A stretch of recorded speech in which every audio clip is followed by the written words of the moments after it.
Hi everyone, I'm Rick Zanotti, and welcome to another episode of eLearnChat. This is number 62, and it is June 6th, about 9 a.m. Pacific time. Wherever you are, we hope you're having a great day. Joining us, as always, is our lovely co-host, Colleen Sun. I am trying to break myself of saying your name incorrectly. Colleen Sun Lee. How are you, Colleen? I'm great. Rick, how are you? I am doing great. And we've got... well, he's a friend of mine and someone who's pretty influential in our industry joining us today. And he's a good entrepreneur. He's very creative. He's come up with some great ideas that we all use. And his name is Bryan Jones. Hey, Bryan, how are you today? Hey, Rick, doing really well, thanks. Hey, Colleen. Hi. That's good. Welcome to eLearnChat. Thank you very much. I'm happy to be on. Thanks for having me. Mm-hmm. Oh, our pleasure. So you've got all sorts of things going on right now. There's we've just lost our controller again. This is not good. If you can bear with me for a quick moment. Sure. I need to. For some odd reason, it's not cooperating today. Here we go. Okay, let's fix that up.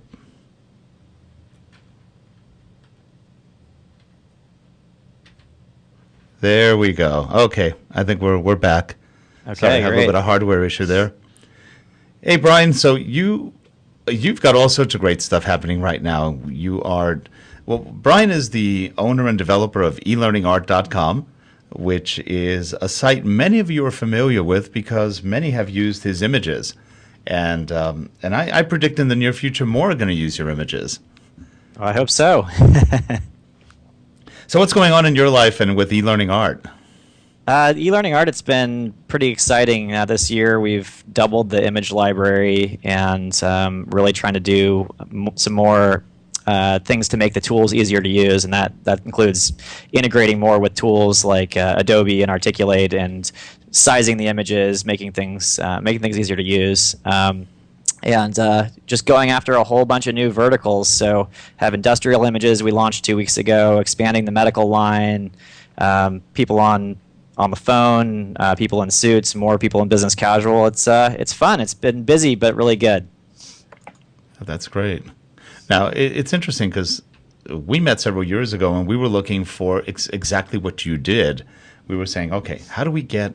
we can go do photo shoots and stuff, and we used to do that in the old days, but then budgets were a lot bigger for e-learning courses back then.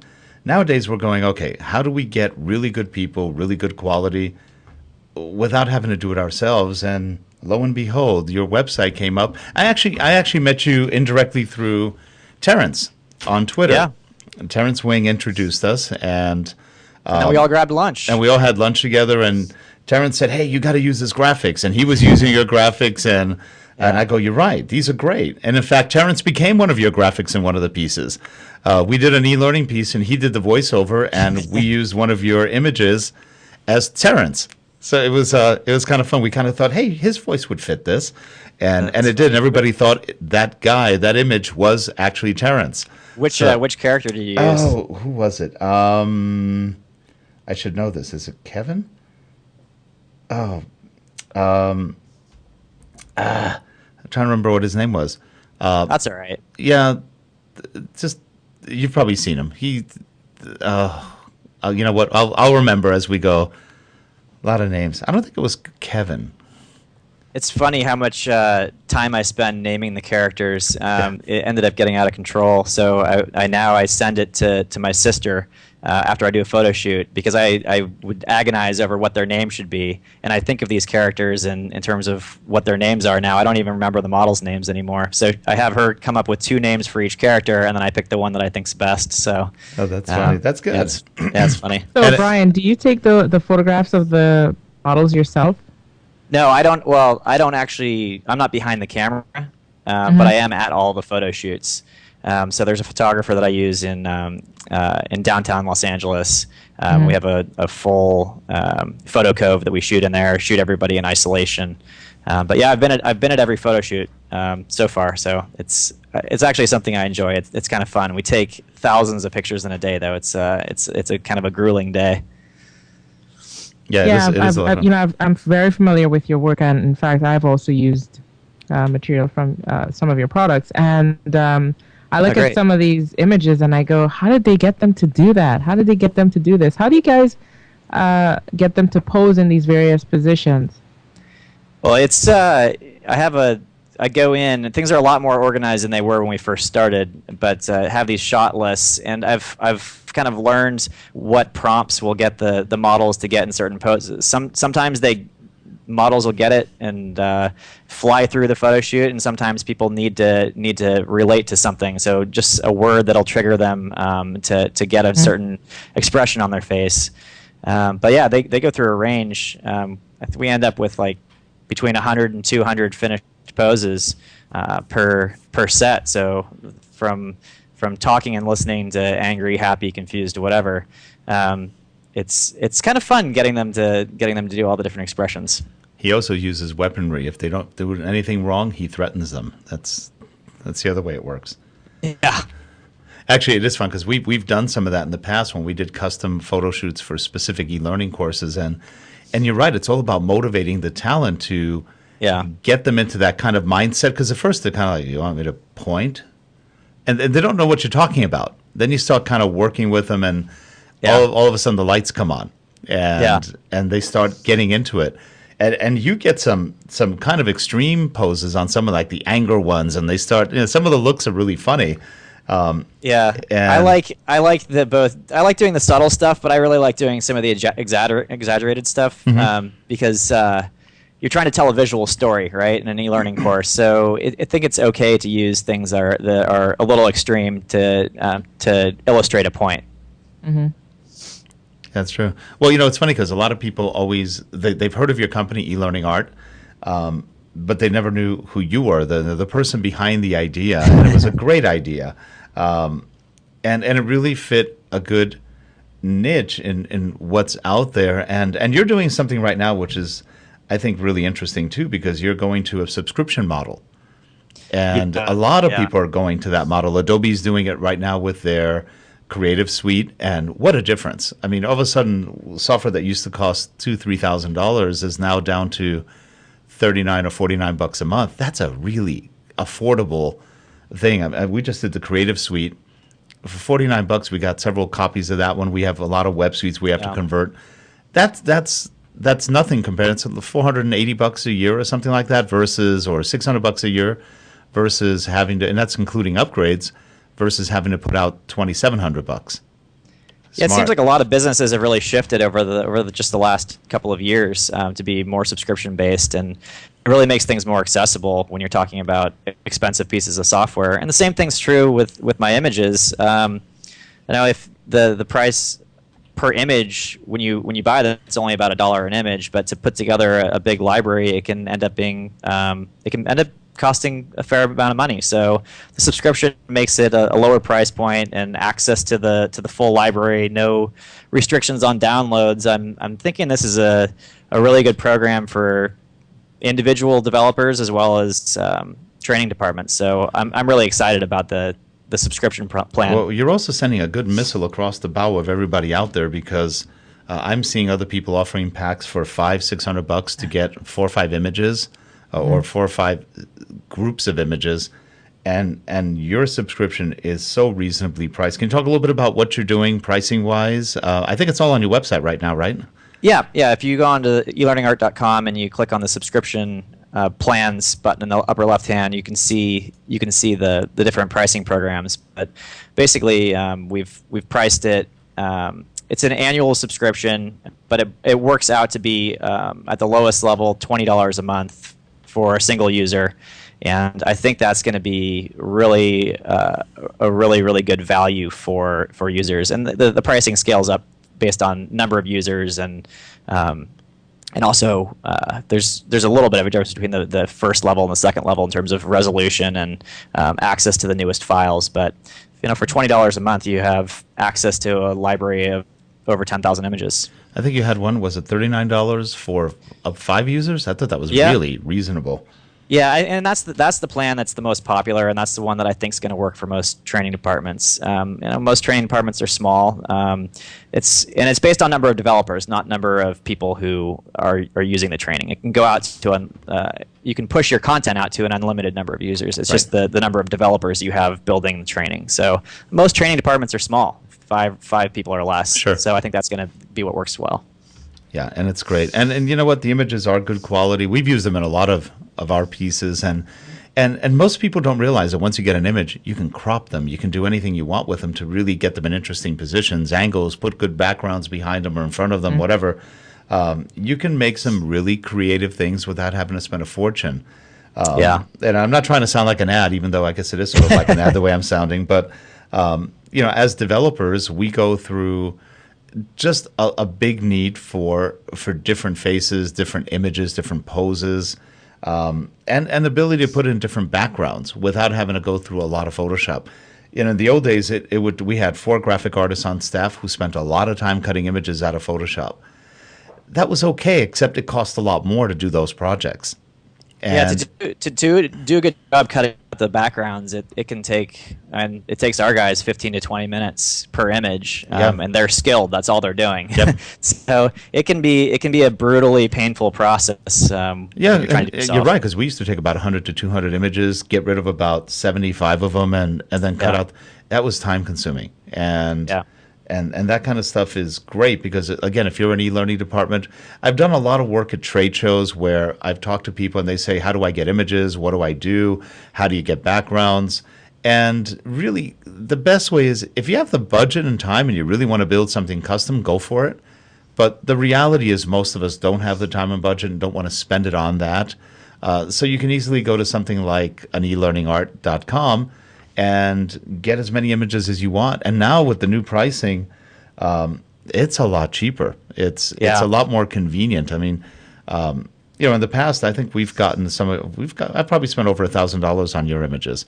Well, thank you. and that's you owe me lunch. I go, no, I'm just kidding. You got lunch last time. But so Bryan, I have a question. Yeah, sure. Do you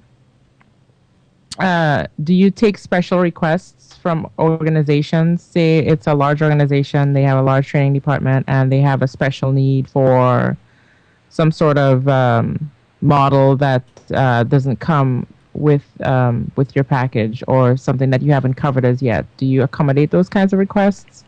My main focus is building out packs that have need beyond just a single customer. So to date, I haven't taken any custom projects, but what I do like to do is to talk to customers and find out what it is that they need. And we're in the studio now at least once a month, and try to incorporate some of those. If it's specific poses that they need, or if it's a certain type of character, or if it's a different vertical, I like to hear from customers and then incorporate it in. But right now, it's not part of the plan to do custom shoots.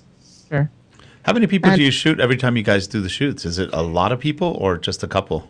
No, we usually just do a couple in a shoot. I like to have 4 people when I shoot and rotate them in, and that gives them a break because they're under the lights and it's intense for about 30 minutes to an hour while they're running through their set in that outfit, and give them a little break after they've done that. Do you see any particular models or poses being used most often? Like it's the most popular of whatever you offer?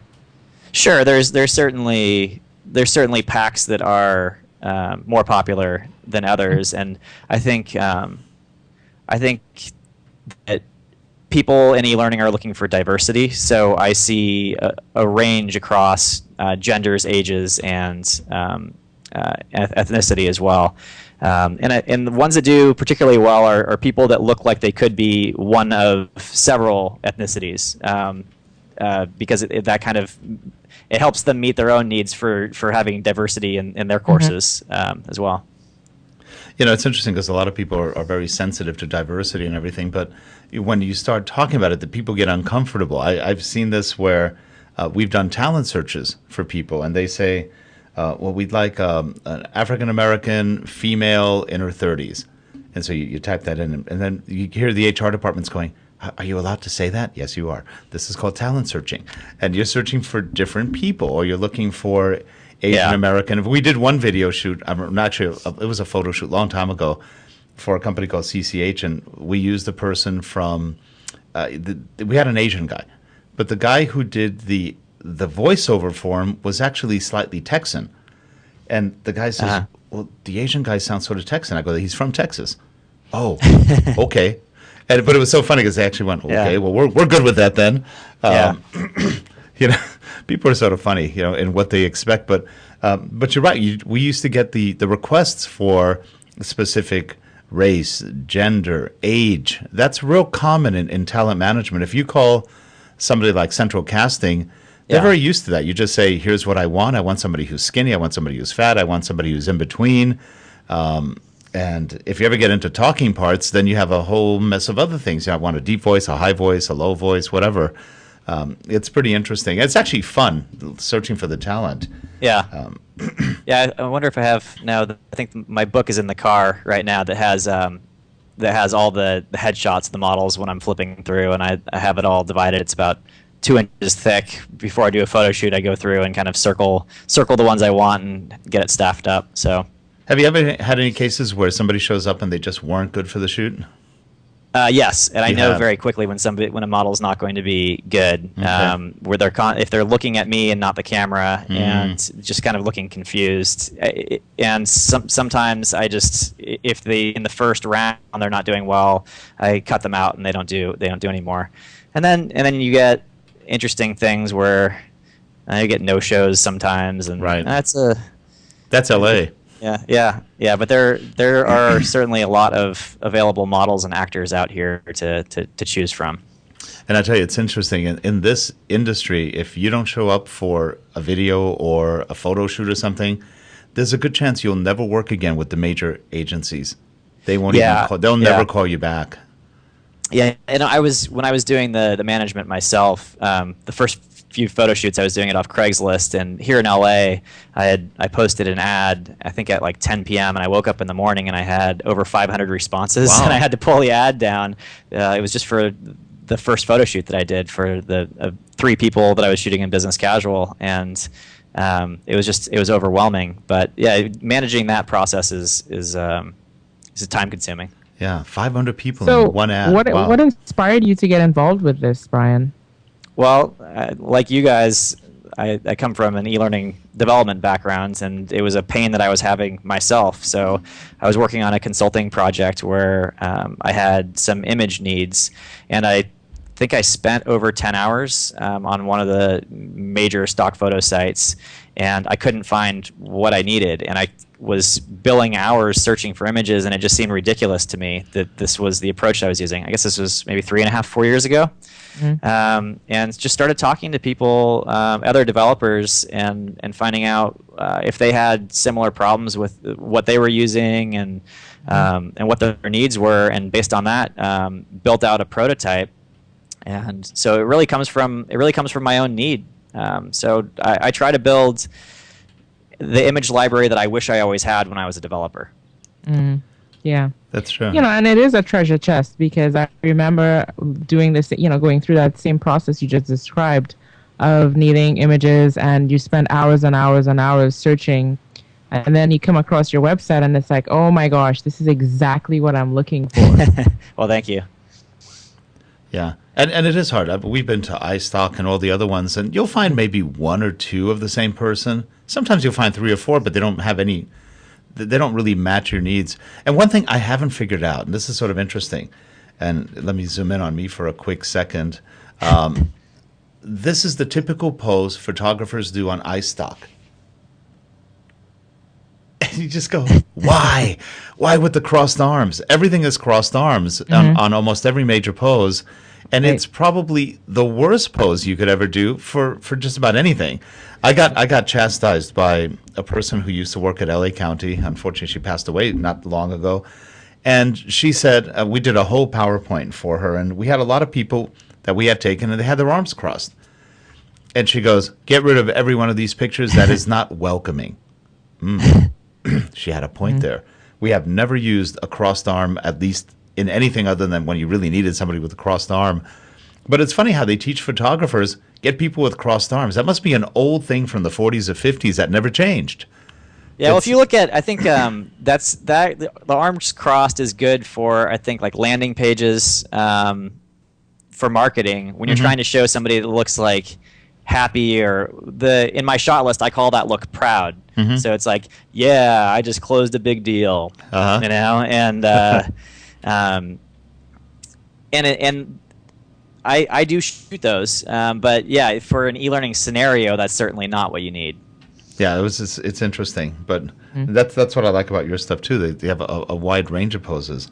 Now, you have done an awful lot of work with Articulate. I know if you look at a lot of the pieces people have developed in Articulate Presenter, there's tons of your images in those, and I think that probably got you the first amount of notoriety. It's like, hey, look at all these cool images. Yeah. And a lot of other people have used them, and you've got a new relationship also with Adobe. Can you tell us a little bit about that?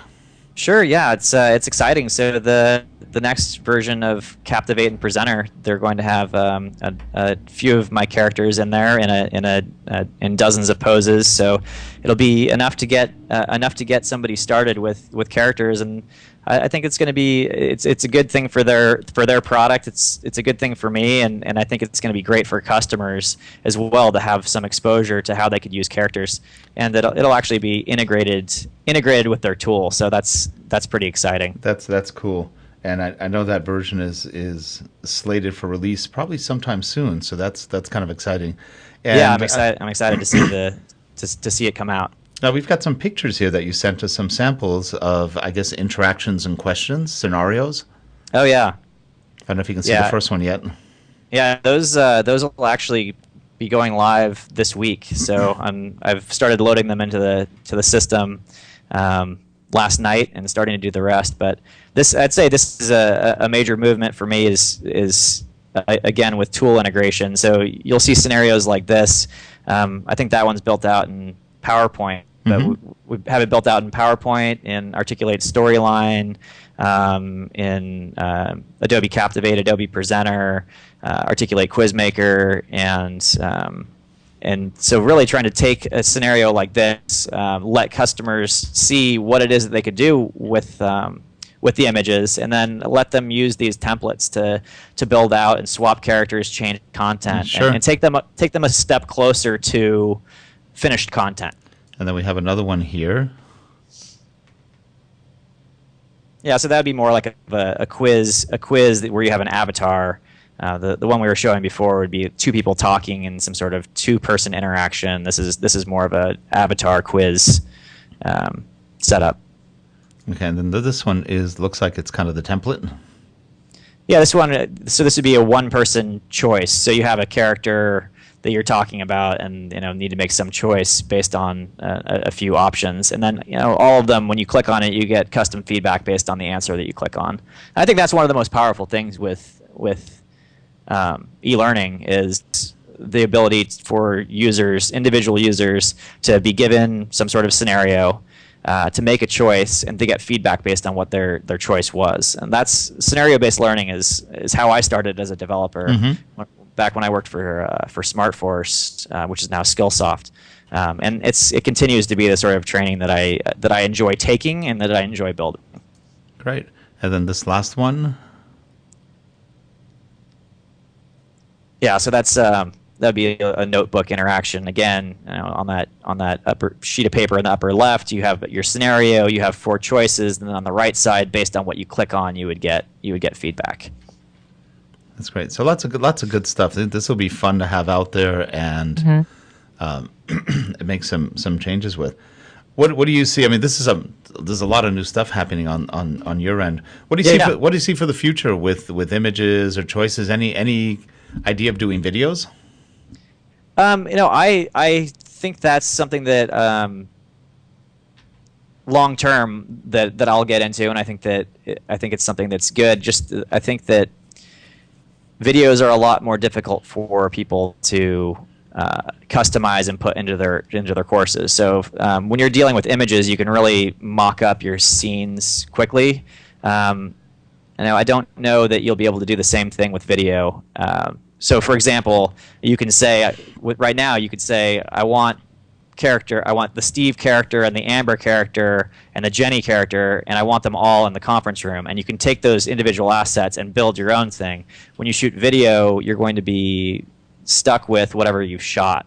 Right. I think it would require a lot more variation in what you would have to shoot for that to work for people. Because whatever you shoot is what you get. But I think there's value in it. I think video is great. It's just expensive. Right. That's true. It's expensive to shoot, and it's expensive for the people that edit and build what they want with it. Mm-hmm. Post-production is definitely longer on video. That's for sure. Yeah. Colleen, any comments in the chat room? Any questions? A couple comments. Definitely, they love the price point that you have now for the subscription-based thing you have going on. And let's see what else is there. I think Dawn wasn't. She'd never heard of this of what you offer. So I was just filling her in on the fact that it's mostly used for scenario-based training, like you just mentioned. Oh, but it's not even scenario-based. You can use it just for anything, for hosts, if you will, avatars, narrators, anything you need some people with, or you can even mix and match them and create scenes. That's the nice part. You can create all sorts of fun backgrounds with it. Yeah. A lot of times when we've done talks, you don't need to spend a fortune to do this kind of work. And for example, with Bryan's new pricing, you definitely don't need to spend a fortune. And all you need is some creativity. Get the pictures, and then for backgrounds, for example, take pictures of things around you. You've got a phone, you've got a camera right there. Take pictures and put the avatars in those backgrounds. You'll find that you can get a lot of bang for your buck without having to spend a fortune or a lot of time. And you can make your e-learning or your pieces much more creatively or artistically attractive. Yeah, and if people are looking for a good cheap camera that's a point and shoot. When I have my photographers go out and they're using SLRs, but the camera that I carry around myself that's really good is the Canon S95. And I think that's priced between $300 and $400 on Amazon. And you can get something like that. It shoots high res, and you can shoot in RAW too if you need to. But for e-learning, you don't need that. But that's a good solution for going around and shooting your own office, and then you can drop characters on that. And that's one that fits in your shirt pocket, right? It's pretty thin. It's the point and shoot that professional photographers carry around with them. I use another one, the Canon PowerShot G12, a little bit bigger. Yeah, I have big hands. That's why I like it, because it just fits better in my hands. It's about double the width of the one you have. And that's about, I think it was about $500. They have a new one, a GX, I think it's called. That one's a little bit more. That's more in the 700 range, which starts making it expensive. Yeah. But you're right. The one you have for the money is a darn good camera. And if you have an iPhone, iPhones take actually pretty good pictures. They're not the best out there, but you always have your phone handy. So yeah, there's this cool app. Let's see if I think I have it on my phone here, where you can take multiple pictures and stitch them together. Yeah, there's several of those. I don't know if I can find it while we're on video here. I have too many apps on my phone. Well, anyways, I can. I'll send you the info on it. But basically, you can shoot. You can just go around and shoot a bunch of different shots, and it stitches the whole room together, including panning up and down. So you could do some interesting things with that, some characters on top of it, and have an interesting background. That's true. You're gonna have a lot of fun. Actually, on the iPad, there are so many good photo processing tools. Snapseed, PhotoGene. They're amazing, and they're real easy to use, and you can just do all sorts of fun stuff. So you don't have to spend a fortune anymore on a lot of the your own artwork, if you will. Yeah. So this is good stuff. But I tell you, if you do want to try to do what Bryan does, it's a lot of work. It's not as easy as you think.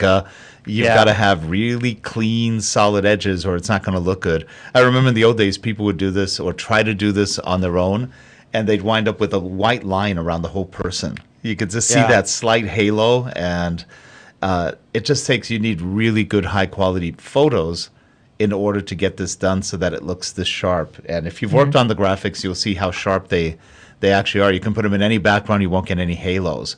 Yeah, it's really tough to, if you know what your background's going to be, it's a lot easier to cut out the background on a character. So, for Yeah. example, if you know it's going to be a light background, you don't have to worry about the white edges, or if it's going to be a dark background, you don't have to worry about any sort of dark edges. But when you're trying to create an image that's flexible and good for both, it's a tough process, and everything's done by hand, and there's no getting around it. At No, some in point, fact, you don't do green screen because it's not as clean. You get too much of the green spill Yeah. onto the characters. So yeah, they would save some time, but then you end up with things like reflections off glasses and belts where you get the green tint, and if people have wispy hair at all, you end up with green caught in their hair that's hard to get out of it. there was one I remember. We did a video for LA County, and one of the people in the video she was very attractive, but she had very curly blonde hair Yeah. with little holes in the hair.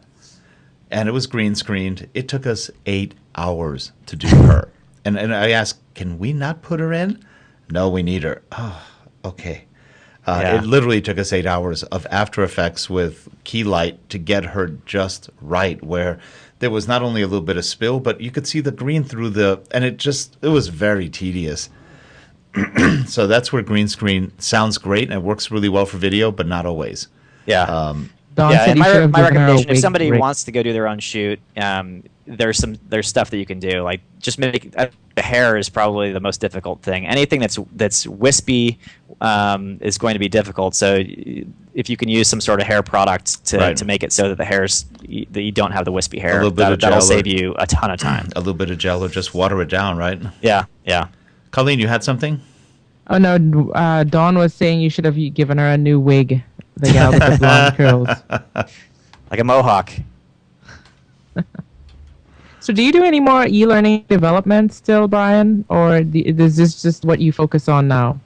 I don't do any customer e-learning development anymore, so I'm out of the consulting business and focusing all on building this asset library. But I still play around with a lot of the tools, building templates, building examples, trying to help other people in the e-learning community improve their training as well. And it's important for me to stay sharp with the tools and continue to develop and understand what the needs of developers are. Brian is a brilliant entrepreneur.